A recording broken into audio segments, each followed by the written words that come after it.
નમસ્કાર મિત્રો, આજનો આપણો ટોપિક છે જેનું નામ છે પેઇન્ટિંગ પરચુરણ બાબતો કે પેઇન્ટિંગ મિસેલિયસ. તો દિવાલોના પેઇન્ટિંગ ખર્ચની સરખામણી કરવાની છે. આપણે જોઈશું કે દિવાલના પેઇન્ટિંગ ખર્ચની જે સરખામણી થાય છે એ કેવી રીતે કરી શકીએ આપણે જરા સમજીશું. તો છે કે જુદા જુદા પ્રકારના પેઇન્ટિંગ્સથી દિવાલોના પેઇન્ટિંગ ખર્ચની સરખામણી નીચેના ટેબલમાં દર્શાવેલ છે. તો ટેબલ છે આપણને આપેલું છે durability and cost of painting for plastic wall. સમજીશું. શરૂઆત કરીએ. પહેલામાં સિરિયલ નંબર છે, પેન્ટ્સ આપેલું છે, ડ્યુરેબિલિટી છે, એપ્રોક્સિમેટ કોસ્ટ ઇન રૂપીઝમાં લખેલા છે. અહીંયા ટેબલ્સ આપેલું છે મિત્રો આપણને કે આપણે જે દિવાલનું પેઇન્ટિંગ કામ કરીએ તો આશરે પડતો કેટલો ખર્ચ આપણે ગણી શકીએ છીએ તે અહીંયા આપણે દર્શાવેલ છે. તો જોઈએ પેલું સિમેન્ટ પેઇન્ટ એટલે કે ઓર્ડિનરી. તો એના માટે ડ્યુરેશન આપ્યું છે 1 to 2 years એટલે કે 1 થી 2 વર્ષ સુધીમાં છે. તો પર સ્ક્વેર મીટરનું માપ આપ્યું છે, જેનો ભાવ લખ્યો છે. કોસ્ટ આપણને 3 થી 5 રૂપિયા પડી શકે છે. પછી ડિસ્ટેમ્બર છે કે જે 2 થી 3 વર્ષ માટે ડ્યુરેબિલિટી રહેશે એની જેરી. તો તેનો એપ્રોક્સિમેટ કોસ્ટ આપણને આપ્યો છે કે 5 થી 8 રૂપિયા જેટલો થશે. પછી છે ડ્રાય ઓબીડી. તો એના માટે ડ્યુરેબિલિટી છે 3 થી 4 વર્ષ જેટલી, જેનો એપ્રોક્સિમેટ કોસ્ટ આપે છે આપણને 8 થી 10 રૂપિયા. પછી છે એક્સટર્નલ સિમેન્ટ પેઇન્ટ કે જે 3 થી 4 વર્ષ માટે છે અને તેનો ખર્ચ થશે 10 થી 15 રૂપિયા પર સ્ક્વેર ફૂટ. ઓકે. આગળ છે એક્રેલિક ઇમ્યુલેશન જે 4 થી 5 વર્ષ માટે છે ડ્યુરેબિલિટી તેની, અને તેનો એપ્રોક્સિમેટ કોસ્ટ આપણને આપ્યો છે 15 થી 20 રૂપિયા. નેક્સ્ટ આગળ જોઈશું તો પ્લાસ્ટિક ઇમ્યુલેશન છે કે જેની ડ્યુરેબિલિટી આપી છે આપણને 4 થી 5 વર્ષ સુધી, અને જે તેનો કોસ્ટ આપણને એપ્રોક્સિમેટ જોવા મળશે આશરે, તો એ છે 20 થી 25 રૂપિયા. ઓકે. તો આ પ્રમાણે durability and cost of painting for plaster wall હતું, જે આપણે આશરે પડતા સરખામણી કરી શકીએ જોઈએ છે. તો આગળ જોઈશું જેમાં આપ્યું છે આપણને કે raw estimate of painting area in separate house building. Okay. Separate house building માટે જે પેઇન્ટિંગ એસ્ટિમેટ આશરે કેટલો હોઈ શકે તે જોઈ લઈશું. એના મુજબ કે કોઈ એક અલગ રહેઠાણના બિલ્ડિંગ માટે પેઇન્ટિંગ એરિયાનો અંદાજ નીચે મુજબ કાઢી શકાય. કોઈ આપણે અલગ રહેઠાણ બિલ્ડિંગ હોય તો તેનો આશરે પડતો આપણે બિલ્ડિંગ જો રેશિયો અંદાજિત કાઢવું હોય એસ્ટિમેટ કેટલું, તો આપણે આને નીચેના પ્રમાણે કેલ્ક્યુલેટ કરીને ગણી શકીએ છીએ. જેમાં આપણે છે આપણને સેલિંગ વર્ક કે 1 ઇન્ટુ પ્લિન્થ એરિયા આપેલું છે. પછી છે ઇન્ટિરિયર વોલ કે જે 2 થી 3 અને પ્લિન્થ એરિયા જેટલું હોય છે. પછી છે એક્સટર્નલ વોલ તો જે 2 ગુણ્યા પ્લિન્થ એરિયા આવશે. પછી છે ડોર્સ. તો ડોર્સ માટે છે કે 10 થી 15% of plinth area on each side, અને વિન્ડોઝ આપ્યા છે કે જે 10 થી 15% જેટલું એ છે plinth area on each side. Okay. તો એ પ્રમાણે રહેશે અહીંયા આપણો આશરે અંદાજ ખર્ચ.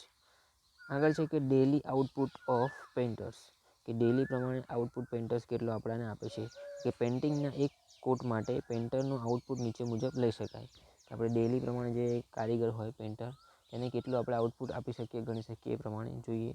તો નવા પ્લાસ્ટર કામ માટે પેઇન્ટિંગ જે છે તે 30 મીટર સ્ક્વેર પર ડે.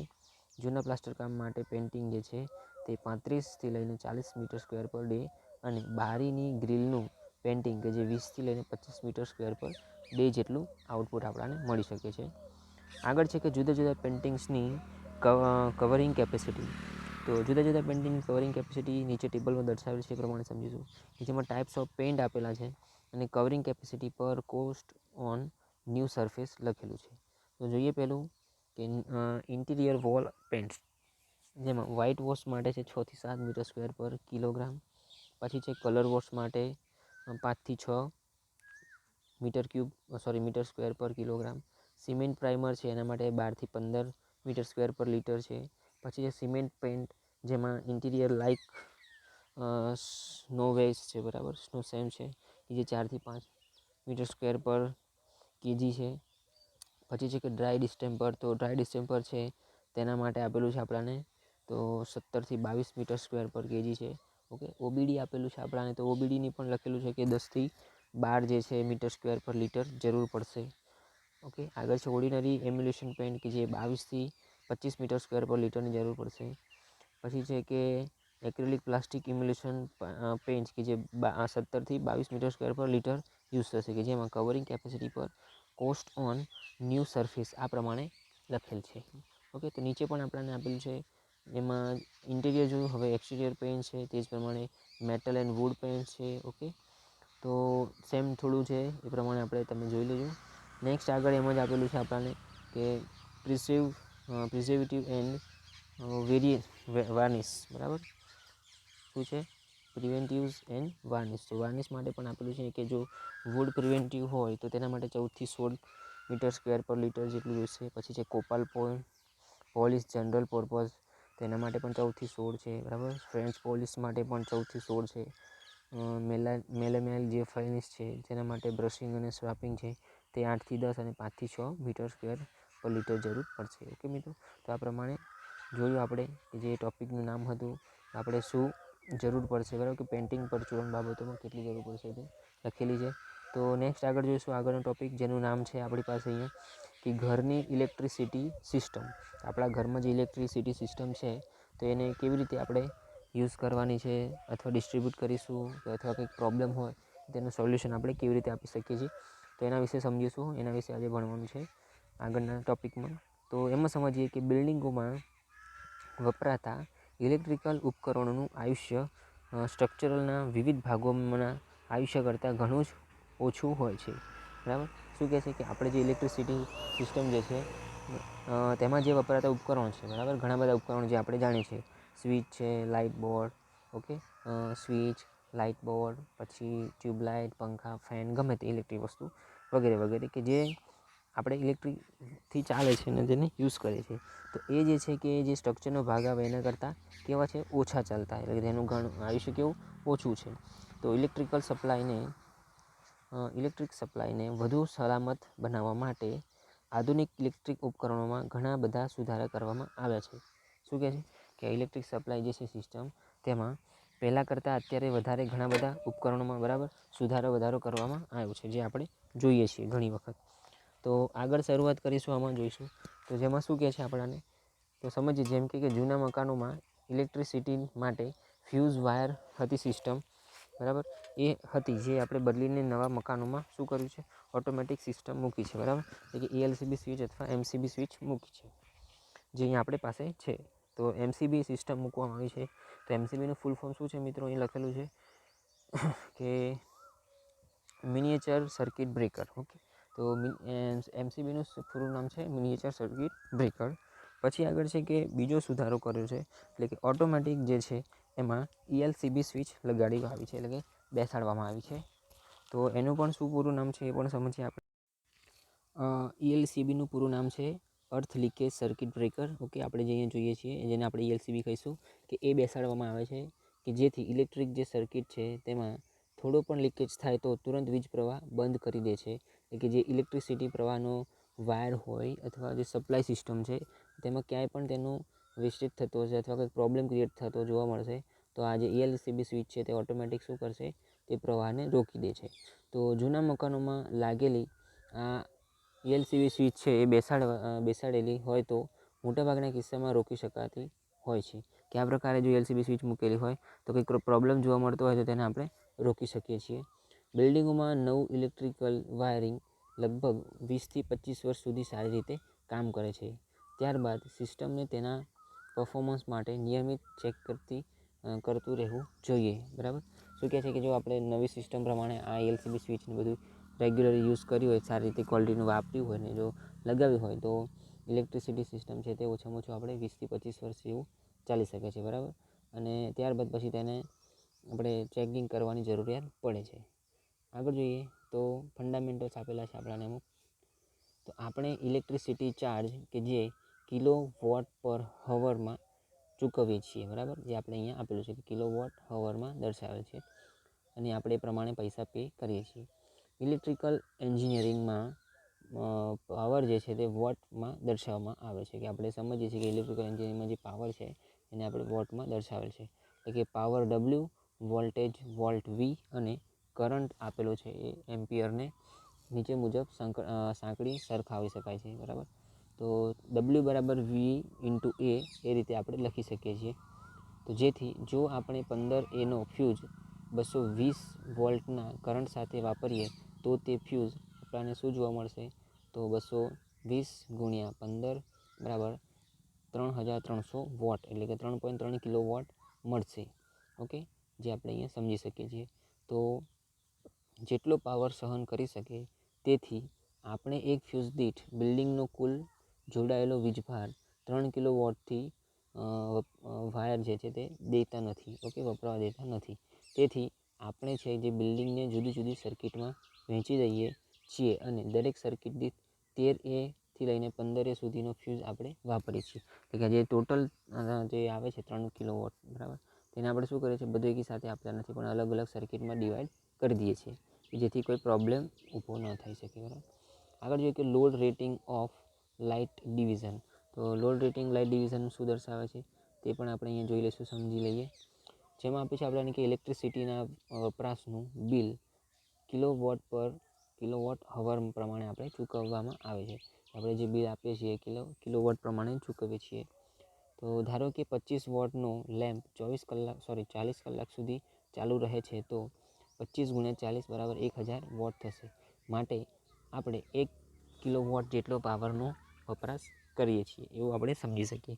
તો 1 કિલોવોટ હવર જે છે બરાબર 1 યુનિટ થાય. એટલે કે 1 કિલોવોટ હવર જેટલો યુનિટ છે એને શું કહીશું, આપણે 1 યુનિટ કહીશું. તો બિલ્ડિંગમાં લાઇટિંગ માટે આપણે નીચેના લેમ્પ વાપરી શકીએ છીએ. અને મિત્રો આપણે જે યુનિટ પર ચાર્જ કરેલો હોય છે, બરાબર છે, ઇલેક્ટ્રિસિટીનો, તે પ્રમાણે આપણે પે કરીએ છીએ. તો એ અમુક લેમ્પ આપેલા છે કે જે બિલ્ડિંગમાં યુઝ કરી શકીએ છીએ, જેમાં ટંગસ્ટન લેમ્પ છે, પછી છે fluorescent lamp, okay, flood light lamp અને અધર સ્પેશિયલ લેમ્પ. તો અલગ અલગ પ્રકારના લેમ્પ હતા જે આપણે અહીંયા લખેલા છે.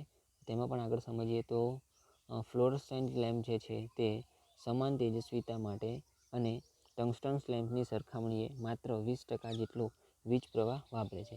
કે જે ટંગસ્ટન લેમ્પ આવે છે જે પહેલાં જમાનામાં વધારે યુઝ થતા હતા, અત્યારે થાય છે પણ થોડા ઓછા પ્રમાણમાં. જેની સરખામણીમાં અહીંયા આપણને આપ્યો છે ફ્લોરોસેન્ટ લેમ્પ, કે જે કેવો છે, વીજ પ્રવાહ ઇલેક્ટ્રિસિટી જે છે થોડી 20% ઓછી વાપરે છે, બરાબર. તો હવે તો બજારોમાં કોમ્પેક્ટ ફ્લોરોસેન્ટ લેમ્પ એટલે કે CFLC મળે છે, જે જૂના બલ્બની જગ્યાએ સીધા જ સોકેટમાં લગાવી શકાય છે. કે જે જૂના સોકેટો આવે બલ્બ તે જગ્યાએ નવા વાપરી શકીએ, બરાબર. અને અત્યારે લેટેસ્ટમાં આપણે LED યુઝ થઈ શકે છે. તો આગળ છે કે લેમ્પની તેજસ્વીતા એટલે કે લુમેનમાં દર્શાવાય છે. તો જે લેમ્પ હોય કોઈ પણ પ્રકાશ, તો તેને આપણે તેજસ્વીતા દર્શાવી હોય તો તે આપણે લુમેનમાં દર્શાવી શકીએ છીએ.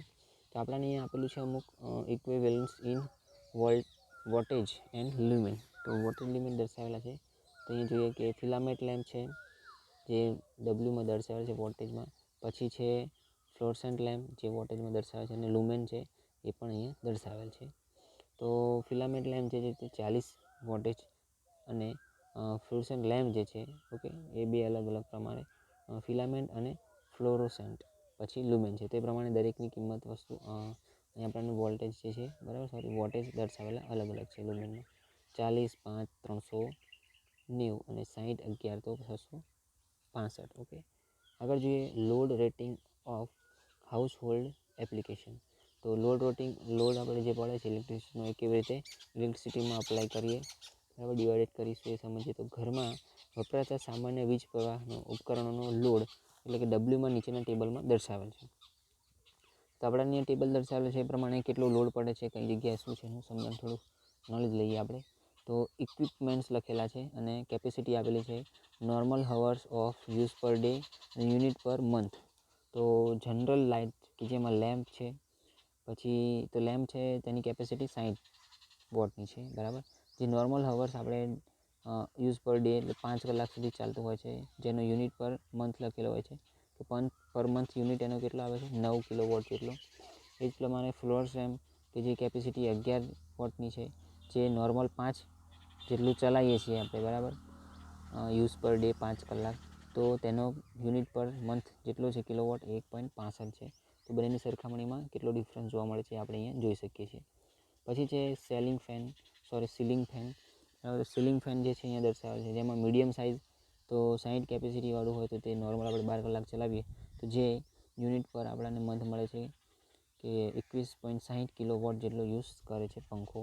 પછી રેફ્રિજરેટર છે જેમાં 165 લીટર પ્રમાણેનું હોય તો તે 120 કલાક જેટલું, ઓકે, 120 કેપેસિટી પ્રમાણેનું હોય વોલ્ટ. અને જો 14 કલાક ચાલતું હોય તો તેનું આપણને અહીંયા રેટ આપેલો છે 50 કે પ્રમાણે કંઈક લખેલું છે ફ્રેન્ડ્સ, 50 કે 500 સમથિંગ, જે તો અહીંયા દેખાતું નથી પણ તમે બુકમાં જોઈ લેજો, બરાબર. તો તો આગળ પણ વેલ્યુ જ પ્રમાણે છે, થોડીક દેખાતી નથી એટલે આપણે આને થોડું સ્કીપ કરી દઈશું. તો છેલ્લો પોઈન્ટમાં જોઈએ કે દાખલા તરીકે રેફ્રિજરેટર માટે 1 મહિનાના યુનિટ વાપરવાની જે શું કહેવાય ગણતરી છે, વપરાશની ગણતરી શક્યતા એ આપણે 120 × 14 × 30 બરાબર 50,400 વોટ જેટલી છે, એટલે કે 50 કિલોવોટ જેટલો યુઝ થાય. તો 50 કિલોવોટ યુઝ પ્રમાણે જેટલો રેટ નક્કી કર્યો હોય આપણે અહીંયા ગણી શકીએ તો આપણને ભાવ મળી શકે. ઓકે, તો આગળ જોઈએ. આગળ છે consumer service unit in a building. તો consumer service unit in building શું છે, તેમાં શું કહેવામાં આવે છે સમજીએ. તો કન્ઝ્યુમર સર્વિસ યુનિટ જેમાં ઇલેક્ટ્રિસિટી બોર્ડ વીજ માટે રીડિંગ લે છે, જે નીચેના ઘટકોનું હોય છે અને જે ઘટકો વીજ પ્રવાહની દિશામાં દર્શાવેલ છે. તો વસ્તુ આપણે અહીંયા લખેલી છે, દર્શાવે સમજીએ. જેમાં લખ્યું છે કે આપણે 100A ફ્યુઝ જેમાં 3 ફેઝ સપ્લાય માટે 3 ફ્યુઝ યુઝ કરી શકીએ છીએ. પછી છે અર્થ કનેક્શન, પછી છે કરંટ મીટર જેમાંથી વીજ વપરાશનું રીડિંગ લેવામાં આવે છે. પછી છે ELCB જેમાં કરંટનું લીકેજ થાય તો વીજળી બંધ થઈ જાય. પછી છે મેઇન સ્વિચ કે સપ્લાય ઓન ઓફ કરવા માટે, અને ફ્યુઝ ચેમ્બર કે જેમાં 15Aના ફ્યુઝ અથવા MCB હોય છે, જે દરેક સર્કિટમાં કરંટ વહેંચે છે. ઓકે, તો આ બધા પોઈન્ટ્સ હતા કે જે આપણે કન્ઝ્યુમર સર્વિસ યુનિટ લેવું હોય બિલ્ડિંગમાં તો આ બધી વસ્તુની જરૂર પડશે અને આ પોઈન્ટ્સ છે જે ધ્યાનમાં રાખવાના રહેશે. આગળ છે કે બિલ્ડિંગની ઇલેક્ટ્રિક સિસ્ટમમાં નિભાવવાના ધ્યાનમાં રાખવાની બાબતો. આપણે જે બિલ્ડિંગમાં ઇલેક્ટ્રિસિટી સિસ્ટમ દર્શાવે છે તો એને નિભાવવા માટે કયા કયા બાબતો છે, કઈ બાબતો ધ્યાન રાખવી જોઈશે તેના પોઈન્ટ્સ આપણે અહીંયા લખેલા છે, સમજીએ. તો ફર્સ્ટ પોઈન્ટ છે કે બધા જ ઇલેક્ટ્રિક વાયરિંગ માટે સારી ગુણવત્તાવાળો તાંબાનો વાયર વાપરવો. કે આપણે જે તે ઘરમાં યુઝ કરીએ છીએ ઇલેક્ટ્રિસિટી સિસ્ટમ માટે અને જે તેનો વાયર યુઝ થશે આપણે, તો તેમાં સારી ક્વોલિટીનો સારા તાંબાનો વાયર વાપરવાનો રહેશે. પછી છે કે એલ્યુમિનિયમ અને ઓકે અહીં આગળ દેખાતું નથી શું છે, એલ્યુમિનિયમ અને કોઈ મટીરિયલના વાયર જલ્દી ખરાબ થાય છે. એલ્યુમિનિયમ અથવા અન્ય ધાતુના મટીરિયલના, એટલે કે બિલ્ડિંગમાં વાયરિંગ બદલવાનું ખૂબ જ ખર્ચાળ હોય છે. કે જો વારંવાર આ રીતે વાયરિંગ ખરાબ થઈ જતું હોય તો તેનો વાયરિંગ આપણે બદલવા માટેનો કેવો છે ચાર્જ વધારે લાગતો હોય અને તે ખર્ચાળ આપણે ગણી શકીએ છીએ. માટે ભવિષ્યમાં વાયરિંગ બદલવાનું ખૂબ જ ખર્ચાળ હોઈ શકે છે. તેથી મટીરિયલ અને ખર્ચ માટે મજૂરી ખર્ચ પણ સમય સાથે સતત વધ્યા કરે છે, જે આપણે સમજીએ છીએ. જેમ જેમ વાયરિંગ બદલવાનું થાય, મટીરિયલ નવું લાવવાનું થાય તો તેનો ભાવતાલ વધતો જાય છે, બરાબર. અને મજૂરીનો ખર્ચ પણ આપણે વધી શકે, માટે સારી ક્વોલિટીનું પહેલેથી જ યુઝ કરવું. પછી જે કોઈ એક સર્કિટમાં વધારે પડતા વીજ ઉપકરણો જોડીને વિભાજન ન વધારો. સામાન્ય રીતે રહેણાંક વિસ્તારના મકાનોમાં એક સર્કિટ દીઠ વધુમાં વધુ 3 કિલોવોટ વીજભાર જોડવામાં આવે છે. ઓકે, એ કહે છે કે જે પ્રમાણે પૂરતો વોલ્ટેજ મળતો હોય એ જ પ્રમાણે આપણે તેનો યુઝ કરવો નોર્મલી, એટલે વધારે પ્રમાણમાં તેનું વિભાજન ન કરવું. ઓકે, ઓછા વોલ્ટેજ ઉપર. પછી છે કોઈ એક સર્કિટમાં 13Aથી લઈને 15A સુધીનો ફ્યુઝ વાપરવો. એક સર્કિટમાં આપણે 13થી લઈને 15 સુધીનો ફ્યુઝ વાપરી શકીએ છીએ તો સારું રહેશે. વધારે વોલ્ટવાળા લેમ્પ ન વાપરવા, એટલે કે જે લેમ્પ વધારે વોલ્ટ યુઝ કરતા હોય તેવા આપણે લેમ્પનો યુઝ ન કરવો. ફિલામેન્ટ લેમ્પની જગ્યાએ આધુનિક જે લેમ્પ છે જેમાં ફ્લોરોસેન્ટ લેમ્પ વપરાય છે તેનો ઉપયોગ કરવો, જેથી આપણે વીજળીની બચત કરી શકીએ છીએ. પછી છે આગળ 40 વોટના ફિલામેન્ટ લેમ્પ અને 5 વોટના ફ્લોરોસેન્ટ લેમ્પની તેજસ્વીતા સરખી જ હોય છે. તો પછી 40 વોટનો ફિલામેન્ટ લેમ્પ વાપરીએ. ઓકે, અને તેની સરખામણી જો 5 વોલ્ટનો જે આવે છે ફ્લોરોસેન્ટ લેમ્પ, ઓકે, ફ્લોરોસેન્ટ લેમ્પ જે કેવી બંનેની સરખામણી હોય છે સરખી, તેજની, એટલે પ્રકાશની સરખામણી સરખી હોય છે. તો નંબર આગળ જોઈએ 5, એમાં ઇલેક્ટ્રિક સર્કિટમાં ELCB જરૂર મૂકવી, જેથી કોઈપણ ઇલેક્ટ્રિક ફોલ્ટ થાય તો તરત જ ELCB સ્વિચ બંધ થઈ જાય અને પાવર બંધ થઈ જાય. ઓકે, તો ELCB સ્વિચ જો આપણે મૂક્યું હોય તો તેનાથી ઇલેક્ટ્રિક સિસ્ટમમાં કંઈ પ્રોબ્લેમ થયો હોય અથવા ક્યાંક કોઈ શોર્ટ લીકેજ થતો હોય, કરંટ લીકેજ થતો હોય, શોર્ટ સર્કિટ થવાની શક્યતા રહી હોય તો આપણે અચાનક ઇલેક્ટ્રિસિટી પ્રવાહ બંધ કરી દઈશું ELCB સ્વિચ, જેનાથી આપણને ફાયદો રહેશે કે જેથી કોઈ અકસ્માત ન થાય અને વીજ ઉપકરણોને નુકસાન ન થઈ શકે. ઓકે, આગળ છે ઇલેક્ટ્રિક વાયરિંગ તેમજ ઇલેક્ટ્રિક બોર્ડ પાસે ભેજ ન આવે તેની કાળજી રાખવી. કે જેથી આપણે ઇલેક્ટ્રિક બોર્ડ લગાવીએ છીએ અથવા ઇલેક્ટ્રિક સિસ્ટમ માટે જે વાયરિંગ કરીએ છીએ તો એ બધી જગ્યાએ ભેજ ન લાગે તેની કાળજી આપણે ખાસ રાખવાની રહેશે. પાણીના સંપર્કમાં ન આવે તે પણ આપણે ખાસ જોવું. પછી છે ખરાબ થઈ ગયેલા કે ઉપરથી ઘસાઈ ગયેલા વાયરનો એક્સટેન્શન વાયર તરીકે ઉપયોગ ન કરવો.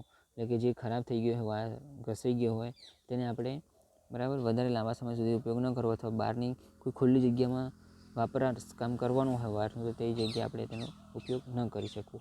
જેટલું ન કરીએ એટલું સારું, બરાબર. તો કોઈ ઉપકરણોના એક્સટેન્શન વાયરની કોઇલ ન કરવી. એટલે કે જે ઉપકરણ વાયર હોય એક્સટેન્શન ખરાબ થઈ હોય તેમાંથી જે વાયર મળતો હોય તેની આપણે કોઇલ ન કરવી, જેથી ઓવરહીટિંગ રોકી શકાય, બરાબર. આગળ છે કે એક્સટેન્શન વાયર ઉપર જરા પણ ઘસારો દેખાય તો તેને તરત જ બદલી નાખવો. એટલે કે એક્સટેન્શન વાયર જે છે આપણે, અને તેમાં કોઈ દેખાય ઘસારો અથવા પ્લાસ્ટિક કવર જે છે, લેબલ કવરનું વાયર ઉપર લગાવેલું હોય, જો નીકળી ગયું હોય તો તેને આપણે બદલી નાખવું, ઓકે, અથવા તેનું મેન્ટેનન્સ કરી દેવું. એક્સટેન્શન વાયરને કાર્પેટ કે ફર્નિચર નીચે ન રાખો, ઓકે. તો એક્સટેન્શન વાયર જે છે, ખુલ્લા વાયર કે જેને આપણે કાર્પેટ કે તેની નીચે ન રાખી શકવા, કારણ કે જેનાથી કોઈ જાનહાનિ થઈ શકે. કોઈ એક સર્કિટમાં વધારે પડતા એક્સટેન્શન વાયર ન રાખો, કારણ કે તેનાથી સર્કિટનું ઓવરલોડ થઈ જાય છે અથવા ઓવરલોડિંગ થાય છે, બરાબર.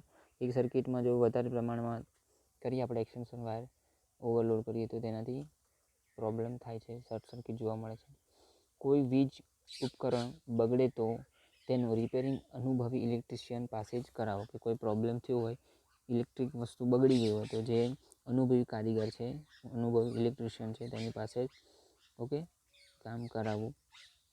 આગળ છે કે ઘરમાં ફ્રીજ, એસી વગેરે ઉપકરણો સ્ટાર રેટિંગવાળા જ વાપરવા, જેથી વીજ પ્રવાહ ઓછો વપરાય. આપણા ઘરમાં જે કંઈ ફ્રીજ, ટીવી, પંખો, એસી જે છે વસ્તુ આપણે વાપરીએ છીએ, તો તે કેવા વધારે સ્ટાર રેટિંગવાળા આપણે વાપરવા, જેનાથી આપણે ઇલેક્ટ્રિસિટી ઘરની ઓછી આવે, લાઇટ બિલ ઓછું આવે, બરાબર. દરેક ઉનાળા પહેલાં એસીની સર્વિસ કરવી અથવા કરાવવી. અન્ય ઋતુમાં એસી ન વાપરતા હોય તો પણ મહિનામાં અડધો કલાક એસી ચલાવવું, બરાબર, જેથી તે ઇલેક્ટ્રિક વસ્તુ ખરાબ ન થઈ શકે, બગડી ન શકે, બરાબર. તો આ ઘણા બધા પોઈન્ટ હતા મિત્રો, કે જે આપણે ઘણા બધા પોઈન્ટ છે મિત્રો, જે આપણે બિલ્ડિંગની ઇલેક્ટ્રિકલ સિસ્ટમમાં નિભાવવાના રહેશે, રાખવાના રહેશે. નેક્સ્ટ આગળ છે, જેમાં આપણે જોઈએ તો હાઉસ પ્લમ્બિંગ સિસ્ટમની જાળવણી, ઓકે. તો આ ટોપિક જોઈશું આપણે, હાઉસ પ્લમ્બિંગ સિસ્ટમની જાળવણી, જેમાં શું કહે છે આપણાને, તો બિલ્ડિંગમાં વોટર સપ્લાય અને ડ્રેનેજ પૂરું પાડવા માટે વપરાતી વિવિધ પાઇપો, જે ફિટિંગ્સ, ઉપકરણો વગેરેની સામગ્રી જે છે, સિસ્ટમને આપણે પ્લમ્બિંગ સિસ્ટમ કહીએ છીએ. તો પ્લમ્બિંગ સિસ્ટમ કોની કહેવાય મિત્રો, ફરીથી સમજી લઈશું કે બિલ્ડિંગમાં વોટર સપ્લાય અને ડ્રેનેજ પૂરું પાડવા માટે વપરાતી વિવિધ પાઇપો, ફિટિંગ્સ, ઉપકરણો વગેરેની સમગ્ર સિસ્ટમને આપણે પ્લમ્બિંગ સિસ્ટમ કહીએ છીએ.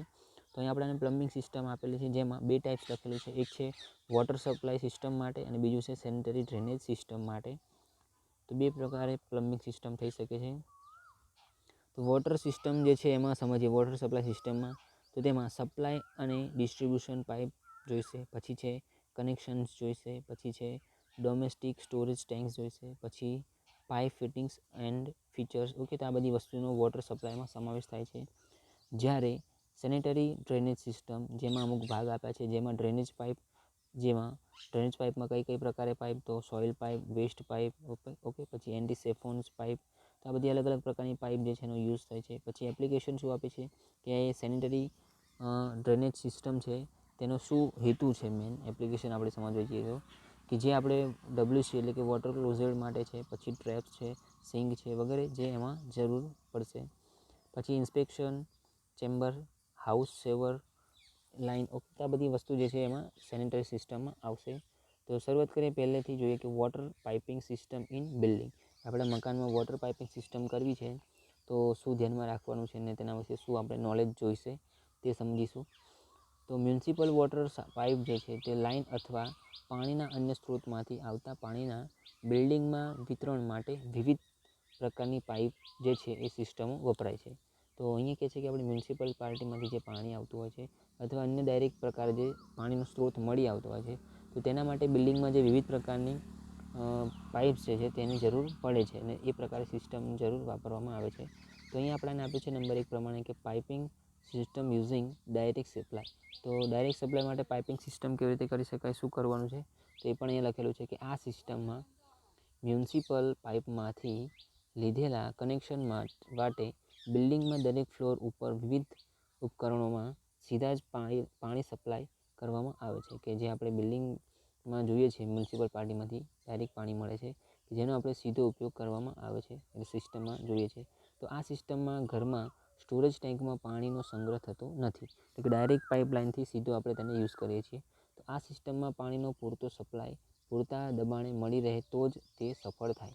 આપણે કે જે pipe system using direct supply છે, કે ડાયરેક્ટ પાણીનો યુઝ કરવાનો હોય તો તેમાં આપણે પૂરતું પહેલાં પાણીનું પ્રેશર સપ્લાય જોવું જોઈએ, અને એ પ્રકારે હોય તો જ આ સિસ્ટમ સફળ રહે છે, જે આપણે અહીંયા ડાયરેક્ટ જોઈ શકીએ છીએ નીચે પ્લાનમાં, ડાયાગ્રામમાં. ઓકે, જેમાં આપણને ડાયરેક્ટ સપ્લાય સિસ્ટમ આપી છે કે જે સિટી મેન છે, વોટર મીટર છે, બરાબર, ત્યાંથી પાણી આવે છે ડાયરેક્ટ સપ્લાય સિસ્ટમ ટુ ફીચર્સમાં, જે આપણે જે તે જગ્યાએ okay toilet, bathroom, wash basin ગમે તે જગ્યાએ યુઝ કરી શકીએ છીએ ડાયરેક્ટમાં નાહવા ધોવા માટે બધે, બરાબર. જે સિસ્ટમ સપ્લાય પ્રોપરલી મળી રહેતી હોય તો જ સફળ ગણાશે. નેક્સ્ટ આગળ છે piping system using overhead tank. બીજું છે કે ઓવરહેડ ટેન્કની મદદથી આપણે જે સિસ્ટમ છે પાણીની એ કરી શકીએ. તો ઘણા શહેરોમાં મ્યુનિસિપલ પાઇપ લાઇનથી મળતું પાણીનું દબાણ જે 3 થી 4 માળ સુધી ઊંચે ચડે તેટલું જ હોય છે, પરંતુ તે થોડા સમય માટે સવારે અને સાંજે આપવામાં આવે છે. જે આપણે જાણીએ છીએ કે શહેરી વિસ્તારમાં શું વસ્તી વધારાને કારણે પાણી જે છે સવાર સાંજ 2-3 કલાક જેટલું આપવામાં આવે છે. ઓકે, અને તેનું પ્રેશર હોય છે જે કેટલું હોય છે, ઓછામાં ઓછું 3 થી 4થા માળ સુધી પહોંચી શકે એટલું. અને જ્યારે મકાનની હાઇટ કેટલી હોય છે બિલ્ડિંગમાં, ઓછામાં ઓછી 10 માળ, 15 માળ, બરાબર, એ પ્રકારે જોવા મળતી હોય છે. તો આવા કિસ્સામાં ઘરમાં ધાબા ઉપર સ્ટોરેજ ટેન્ક બનાવવામાં આવે છે અને પાણીનો સંગ્રહ કરવામાં આવે છે, અને આ સ્ટોરેજ ટેન્કમાંથી પાઇપો વાટે વિવિધ ફ્લોર ઉપર પાણી સપ્લાય કરવામાં આવે છે, બરાબર. જે આપણે જાણીએ છીએ કે કોઈક એવી એક ટેન્ક મોટી બનાવીએ છીએ કે જે બિલ્ડિંગની ઉપર ટોપ ઉપર હોય, જેમાં આપણે પાણીનો સ્ટોરેજ આપણે કરીએ છીએ, બરાબર, અને સ્ટોરેજ કર્યા બાદ દરેક જગ્યાએ ડિસ્ટ્રીબ્યુશન કરવામાં આવે છે. તો આગળ છે કે રસોડામાં પાણીનું કનેક્શન ડાયરેક્ટ પાઇપમાંથી તેમજ ઓવરહેડ ટેન્ક 2માંથી પણ લેવામાં આવે છે. જો પીવાનું પાણી ડાયરેક્ટ પાઇપમાંથી મેળવી સંગ્રહ કરવામાં આવે છે. ઓકે, વપરાશ માટે આપણે પાણી યુઝ કરવું હોય તો ઓવરહેડ ટેન્કમાંથી યુઝ કરી શકીએ છીએ, અને જો ડાયરેક્ટ પીવા માટેનું પાણી યુઝ કરવું હોય તો આપણે જે ડાયરેક્ટ સપ્લાય સિસ્ટમ આવે છે તેમાંથી પણ આપણે લઈ શકીએ છીએ. ઓકે, જેનો આપણને ડાયાગ્રામ દર્શાવેલ છે એ પણ આપણે જોઈ શકીએ છીએ કે આ રીતે આપણે બિલ્ડિંગની ઉપર ઓવરહેડ ટેન્ક બનાવવાની રહેશે ઉપર, અને જે સીધી સપ્લાયથી ઉપર પાણીમાં ભરાશે મેન ટાંકીમાં, ત્યારબાદ ધીરે ધીરે બધે સપ્લાય કરવામાં આવે છે. તો આ તો ડાયરેક્ટ સપ્લાય સિસ્ટમ, બરાબર, જે ઓવરહેડ ટેન્ક દ્વારા કરી શકાય છે. તો આગળ એમાં આપ્યું છે કે આ પાઇપ જે છે તે ફિટિંગ્સ અને ફીચર્સ. તો આ પ્રકારે ઓવરહેડ ટેન્કમાં જે પાઇપની ફિટિંગ્સ અને ફીચર્સ છે કયા કયા જરૂર પડશે તે પણ સમજી લઈએ. જેમાં આપણે છે આપણા કે વોટર ડિસ્ટ્રીબ્યુશન સિસ્ટમમાં પાઇપો ઉપરાંત વિવિધ પ્રકારના ઘણા જોડાણ ઘટકોનો ઉપયોગ થાય છે. એ ઘણી બધી વસ્તુનો ઉપયોગ થાય છે જે આપણે જોઈએ છીએ પાઇપ ફિટિંગ્સમાં. તો આ પ્રકારના ઘટકોને પાઇપ ફિટિંગ્સ અને ફીચર્સ તરીકે ઓળખવામાં આવે છે, કે જે અલગ અલગ પ્રકારે સામગ્રીની જરૂર પડે છે. જેમાં મુખ્ય ફિટિંગ્સ અને ફીચર્સની યાદી આપણાને અહીંયા નીચે મુજબ દર્શાવેલી છે. જેમાં આપણાને વાંકિયા બેન્ડ આપેલા છે, બરાબર, ટી છે, પછી છે ફ્રેમ છે, પ્લગ છે, ચોકડી છે, વાયર છે, ઓકે, રિડ્યુસર છે, એલ્બો છે, ઓકે, પછી છે કપલિંગ, નિપલ, પછી છે ગુઝનેક, વ્હીલ વાલ્વ, ફુવારો, ફેરુલ, પછી બોલ વાલ્વ, સ્ટોક કોક, પિલર કોક, બરાબર, યુનિયન. તો આ બધા અલગ અલગ પ્રકારના જે ફીચર્સ છે જેની આપણે અહીંયા જરૂર પડે છે. આગળ સમજીશું તો પાઇપના જે ફિટિંગ્સ અને ફીચર્સની આવશ્યકતાઓ, બરાબર, કે આની વસ્તુની કેમ જરૂરિયાત પડે છે, આવશ્યકતા શું છે. Sorry friends. તો જોઈએ એમાં વોટર ડિસ્ટ્રીબ્યુશન સિસ્ટમના વિવિધ ઘટકોને એકબીજા સાથે યોગ્ય રીતે જોડીએ ને વિવિધ જે છે તેના હેતુઓ અનુસાર ઊભી કરવામાં આવે છે. જેનો જે મેઇન મુખ્ય હેતુ હોય તેના લીધે તેને ફીચર્સની જરૂર પડે છે. વ્યવસ્થામાં વધારામાં વપરાતા મુખ્ય ઘટકો જેની આવશ્યકતાઓ અને નીચે દર્શાવેલ છે, કે કઈ કઈ આવશ્યકતાઓ નીચે દર્શાવેલ છે. જરૂરિયાત અહીંયા લખી છે આપણે રિક્વાયરમેન્ટ. તો પહેલું પોઈન્ટ છે એમાં કે ફિટિંગ્સ અને ફીચર્સ વોટર છે જે તે ડિસ્ટ્રીબ્યુશન સિસ્ટમને અનુમતિ મર્યાદા કરવામાં અવરોધ ન થાય તે માટે જોઈએ છે. એટલે કે જે રીતે પાણીનું સપ્લાય આપણે પ્રોપરલી જળવાઈ રહે, ઓકે, તેનો સપ્લાય આપણે જે તે ટાઈમ દરમિયાન જોઈએ છે તે મળી રહે, એના માટે બધા ફીચર્સની જરૂર પડે છે. ઓકે, સરળતાથી જોડી શકાય તેમજ રિપેરિંગ કરી શકાય તેવા જોઈએ. કે આ જે છે આવશ્યકતા ફીચર્સ કે તેનો કોઈ પ્રોબ્લેમ થયો હોય તેને આપણે સરળતાથી બદલી અને જોડી શકતા હોય તેવા હોવા જોઈએ. એના આટા અને નટબોલ્ટ યોગ્ય પ્રમાણના હોવા જોઈએ. કે જે તે ફીચર્સ છે એ આપણે પાઇપ જોઇન્ટિંગ માટેના તેના આટા અને ફીચર્સ જે છે નાના નટબોલ્ટ બરાબર એ યોગ્ય રીતેના હોવા જોઈએ કે જે સરળતાથી ફિટિંગ્સ થઈ શકે. ફિટિંગ્સમાં વપરાતી ધાતુઓ, મિશ્ર ધાતુઓ તેમજ અન્ય માલ સામગ્રી ઉત્તમ ગુણવત્તા ધરાવતી હોવી જોઈએ, કે જે સારી ક્વોલિટીની હોવી જોઈએ, કે જે લાંબો સમય સુધી ટકી રહે. પછી છે કે પાઇપલાઇન સિસ્ટમના ઓપરેટિંગ ઉપર આ પ્રકારના ફિટિંગ્સ અને ફીચર્સની ગૂંચવણવાળી અસર ન થવી જોઈએ. પછી છે ફિટિંગ્સ અને ફીચર્સ ટકાઉ હોવા જોઈએ, તે લાંબા સમય સુધી ટકી રહેવા જોઈએ. ફિટિંગ્સ ફીચર્સ જે છે તે કરકસરયુક્ત એટલે કે ઇકોનોમિક હોવા જોઈએ. ઓકે મિત્રો, તો આ બધી આવશ્યકતાઓથી જરૂર કે જે પાઇપના ફિટિંગ્સની હોય છે. આગળ છે તેના ઉપયોગો બરાબર જે આપણે જોવાના છે, પરંતુ નેક્સ્ટ લેક્ચરમાં જોઈશું. ઓકે, કે પાઇપના ફિટિંગ્સ ફીચર્સના ઉપયોગો શું શું છે તે. તો તમને આમાં ખ્યાલ આવી ગયો છે કે આપણે શું લેક્ચરમાં ભણ્યા. તો આજના દિવસ માટે આજના લેક્ચરમાં આટલું શીખીશું. બીજું નેક્સ્ટ લેક્ચરમાં જોઈશું. કંઈ ભૂલ થઈ હોય તો સોરી એન્ડ થેન્ક યુ.